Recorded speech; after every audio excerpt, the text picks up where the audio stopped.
During a recent episode of This Morning, co-host Ben Shephard sparked shock and laughter with a risque comment, leaving his colleagues flustered.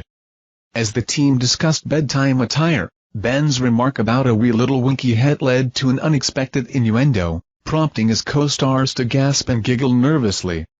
The incident added a playful twist to the show, reflecting Ben's rapport with his colleagues and the show's light-hearted atmosphere. Later, Ben reflected on his first week hosting the show alongside Cat Deely, expressing gratitude for viewer support and excitement for the weeks ahead.